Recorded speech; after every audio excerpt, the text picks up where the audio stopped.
हाँ जी बेटा जी, चलो स्टार्ट करते हैं दूसरे क्वेश्चन से। Area of the right angle triangle is 600 centimetre. If the base of the triangle exceed, पहले तो राइट एंगल ट्राइंगल देखो कैसे बनती है।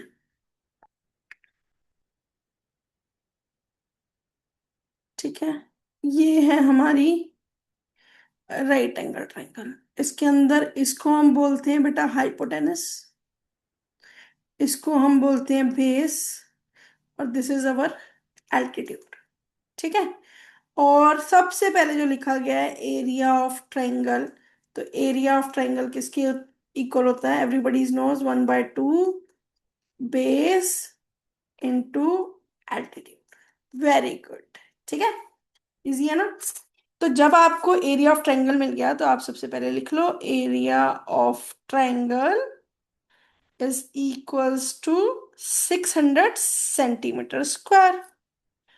इफ द बेस, यहां से रीड करो बेटा,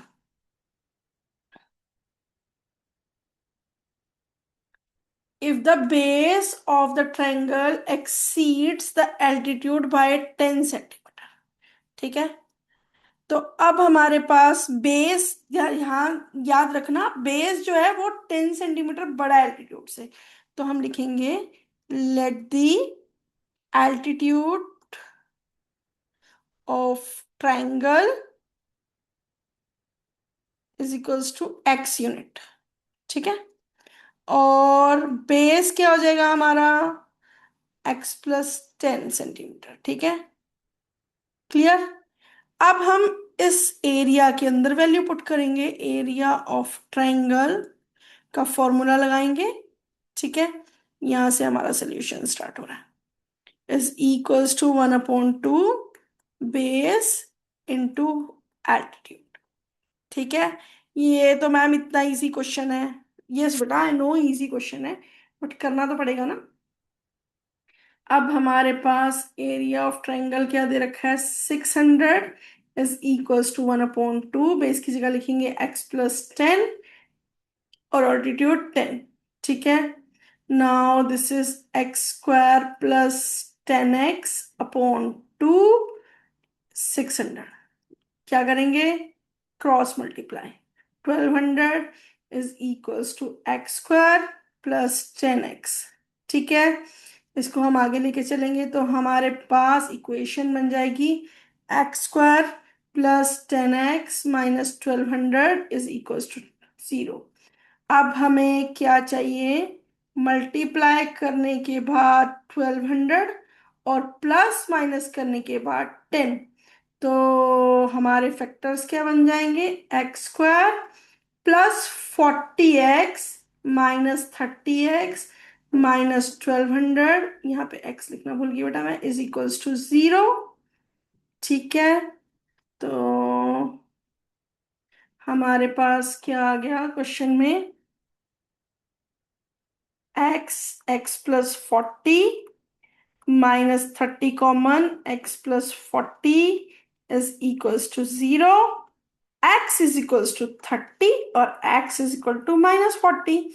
ये तो हमारा हो ही नहीं सकता नेगेटिव, तो हमारा ऑल्टीट्यूड क्या हो जाएगा जी? वो हो जाएगा 30 सेंटीमीटर। और बेस क्या हो जाएगा? बेस हमारा क्या था? x + 10, तो that is equals to 30 + 10 is equals to 40x। ठीक है बेटा, इजी हो गया। बट उसने हमसे बोला था कि ट्रायंगल, राइट एंगल ट्रायंगल की तीनों डायमेंशन फाइंड करो। हमने बेस फाइंड कर लिया, एल्टीट्यूड फाइंड कर लिया, बट हमारा हाइपोटेनस जो है वो तो रह ही गया। तो याद करो वो पाइथागोरस थ्योरम।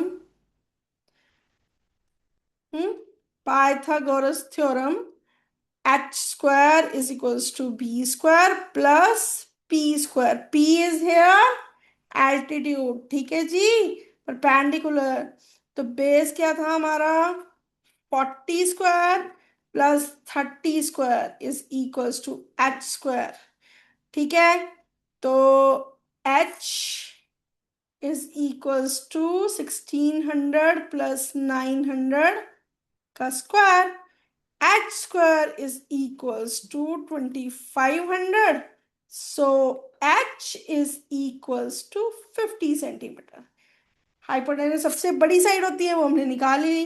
तो हमारी 3 dimensions, therefore 3 dimensions of right angle triangle की क्या बन गई जी?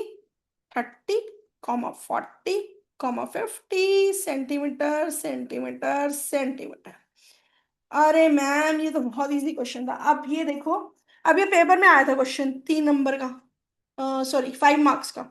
अब जिस बच्चे को ये 5 मार्क्स का क्वेश्चन आता था, उसके 5 नंबर तो कहीं गए ही नहीं बेटा। आप सबको पता है सीबीएसई का क्राइटेरिया बिल्कुल चेंज हो चुका है। पहले हमारे पास क्या होता था, 17 नंबर हम ले लेते थे थ्योरी में, और 17 आ जाते थे हमारे प्रैक्टिकल में, हम हो जाते थे पास। बट इस बार सीबीएसई हो रहा है इस बैच में थोड़ा सा भारी। वो हमें ये बोल रहा है कि बच्चा जी 33% ही हमें प्रैक्टिकल में चाहिए और 33% ही हमें थ्योरी में चाहिए। अगर हमें 33% थ्योरी में चाहिए तो हमें हाई वेटेज वाले क्वेश्चन को 1 मिनट में सोल्व करना आना चाहिए, जिससे 33 नंबर तो हम इन्हीं क्वेश्चन से ले जाएं। बाकी हम एमसीक्यू कुछ 10-12 तो सही कर ही देंगे 20 में से। ज्यादा कर दिए तो हमारी बल्ले बल्ले है। ठीक है ना? पहले हम थोड़ा थोड़ा सोचना शुरू करते हैं। End of the year and close to end of the year हम लोगों को ऐसे लगेगा यार मुझे तो आता है, मेरे तो 70, 80, 90 इतने नंबर तो आ ही जाएंगे। तो डरना नहीं है बेटा। ठीक है? अब हम लोगों ने सेकंड क्वेश्चन भी सॉल्व कर लिया UT1 की प्रिपरेशन के लिए। 5 नंबर पक्के करते करते जब ये सारे क्वेश्चन पक्के करेंगे तो अपने आप ही सॉल्व हो जाएगा। अब मैं इसके साथ के ही डिस्क्रिप्शन बॉक्स में 2-3 क्वेश्चन सिमिलर आपको पोस्ट कर दूंगी, तो दैट आप उसकी प्रैक्टिस भी कर सकें। बेटा हम लोग जब एक क्वेश्चन करते हैं, मैंने लास्ट वीडियो में भी बोला था, हमें बहुत ही जल्दी समझ आ जाता है। अभी मैंने क्वेश्चन क्लियर किया होगा, मैम इतना इजी फील हो रहा होगा, लेकिन जब हम खुद से उस क्वेश्चन को ट्राई करते हैं तो हम कई बार उसके हाफ पाथ पे, आधे रास्ते में ही हमारी ब्रेक लग जाती है। तो उस ब्रेक को से पैर हटा के हमें आगे मूव करना है। तो हम ऐसे क्वेश्चंस की 2-3 बार प्रैक्टिस कर लेंगे तो हमारा क्वेश्चन सॉल्व हो जाएगा। ओके? ठीक है बेटा, take care, God bless you all.